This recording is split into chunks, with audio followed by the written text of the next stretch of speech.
हम आगे बढ़े उससे पहले आप सभी से मेरा एक सवाल है।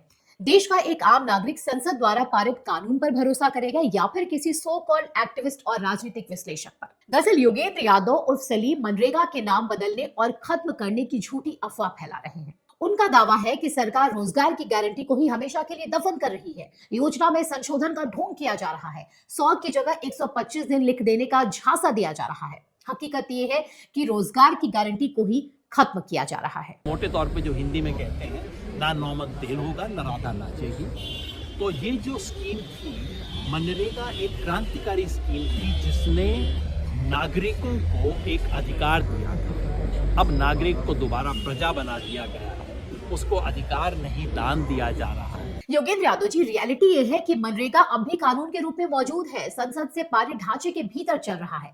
आप झूठी अफवाह फैला रहे हैं कि मनरेगा को हमेशा के लिए बंद कर दिया गया है। अरे भाई, अगर सरकार को इसे खत्म ही करना होता तो काम के दिन क्यों बढ़ाए जाते? योगेंद्र यादव कह रहे हैं कि नागरिकों को अधिकार के बदले अब दान दिया जाएगा। जैसे मनरेगा में मानो इतने अधिकार नागरिकों को मिल गए कि जनता की झोली ही भर गई थी। बताइए, खुद को बुद्धिजीवी मानने वाले लोग किसी योजना में सुधार को दान कहते हैं? क्या ये देश के संविधान, संसद और कानून का अपमान नहीं है?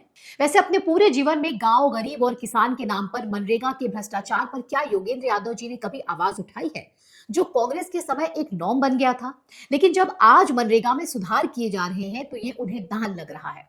खैर, योगेंद्र यादव जी की क्या क्रेडिबिलिटी है कि उनकी बातों को सीरियसली लेना चाहिए? ऐसे में देश उस संसद की सुनेगा जिसने इस बिल पर रात 1:30 बजे तक चर्चा करके इसे पास किया, या फिर योगेंद्र यादव जैसे फ्रॉड की सुनेगा? बिना सिर पैर के आर्गुमेंट्स देने के आदी हो चुके योगेंद्र यादव विकसित भारत जी राम जी बिल पर कह रहे हैं कि नौ नौ मन तेल होगा न राधा नाचेगी।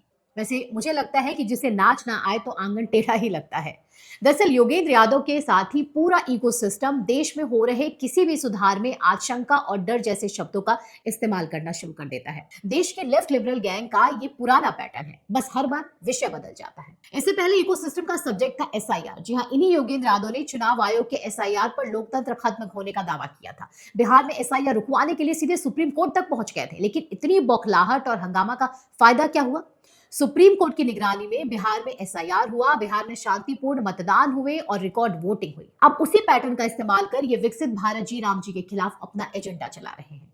हर सुधार को साजिश बता देना, देश के नागरिकों का अधिकार छीनना बता दिया जाता है। योगेंद्र यादव के साथ ही पूरा कांग्रेसी इकोसिस्टम मनरेगा को लेकर जो फेक न्यूज फैला रहा है वो सिर्फ थोथी बकवास है। तो सवाल सीधा है कि देश का आम नागरिक सरकार और संसद पर भरोसा करे या फिर हर सुधार पर सवाल उठाने वाले ऐसे एजेंडाबाजों पर? फैसला आपको करना है। धन्यवाद।